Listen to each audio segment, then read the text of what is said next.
Oh, Kevin, hey, thanks for having me. Anytime you do anything for community, Winnipeg, Manitoba, Canada Day, having kids out here playing some football, getting better, showing some skills, it's always good.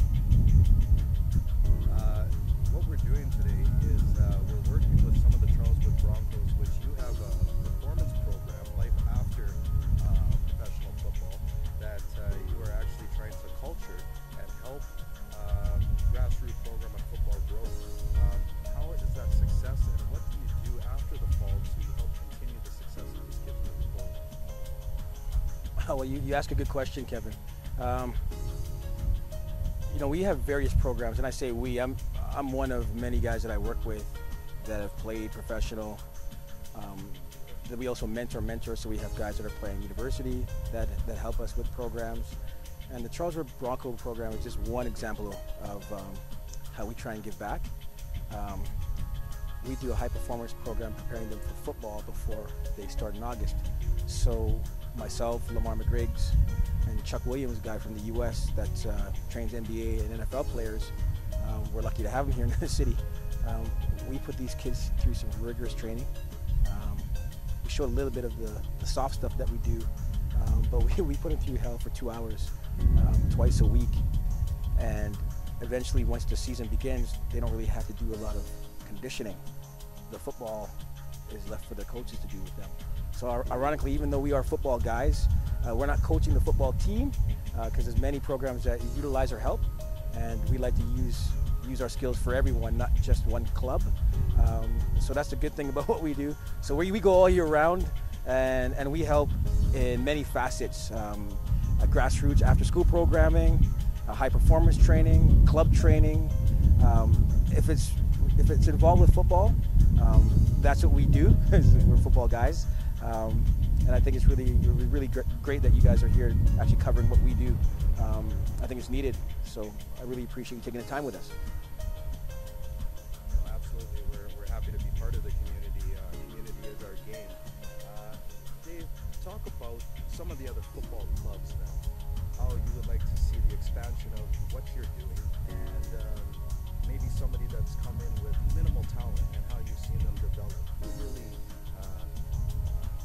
is a catalyst that makes you positive when you wake up in the morning and happy to do what you do every day?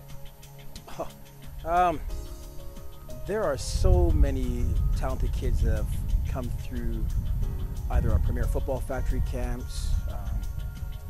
I have an after-school program called the Inner City Youth Football Program, and you'd be surprised to see some of the talented girls that play football. We teach them flag football, right? So I know there's a club now that's under the Football Manitoba halo called the Fearless, and and I know there's another club in Winnipeg as well, so I'm not excluding them. But it's a good opportunity now for girls to start playing football, because it's not my place to exclude them, so it's good that we actually have a space for them to play and for us to nurture the talent at a young age. And there's interest. Keeping them off the streets, I think, is what motivates me. If I didn't have sport, I'd be in a lot of trouble.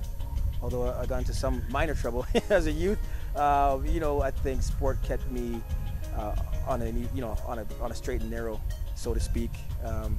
So I use football as that avenue and that conduit. You could be an artist, you could be a break dancer, you can play basketball. If you've gone to the highest level, I think it's your duty to give back in some way, because it wasn't my right to play the game. I was very lucky. So having the access to the guys to help me out, like Lamar McGriggs, who played in the NFL for 7 years and played in the CFL for 13, to have him in our city, and for me to access him to help the kids, and for him to be willing to, that's where we need to be in this province. And I welcome anyone that wants to do it. Hey, there's more than enough space. There's a lot of kids that are playing football in Manitoba. I can honestly say from the day I left to go play professional in 1997, maybe there's 1,500 members of Football Manitoba. Okay, let's multiply that by 10. It's ridiculous now. So we have to, there's a big demand, so we have to supply it, right? So whoever's out there willing to give back, there's a lot of room for that, and I'm just one of many. Just so that Winnipeggers or anybody watching this understands that you're not an overnight I couldn't even. Yeah, absolutely. I couldn't make the football team at Daniel Mac. Well, when I was there, there are some really good players that I still remember that I looked up to. So you got to know where you come from. Right. Yeah. And so I guess what I'm saying is that if anybody wanted to find out more about your program, how to contact you, how can they do so, and have that opportunity to go from perhaps a core school and broaden their horizons? You can always access me as long as you're calling about getting better. If I can't help, I'll try and help as much as I can, as long as it's football related. You can email me right now. You can email me at Dave at the acronym is CSA, and the word is prepstar.com. Dave at CSAprepstar.com. As well, we're going to have our inner city youth football program website up and running. I'll keep you posted with that. We're developing that now. I've been evading Facebook and Twitter for good reason, but there's a lot of kids out there and parents that want to see what we're up to and they want to follow us. So we're creating all of that for them, and we're excited about that. So we'll give you more information about how to access me. You can also access me at 204-890-7051. And again, if you want to talk football, you can contact me.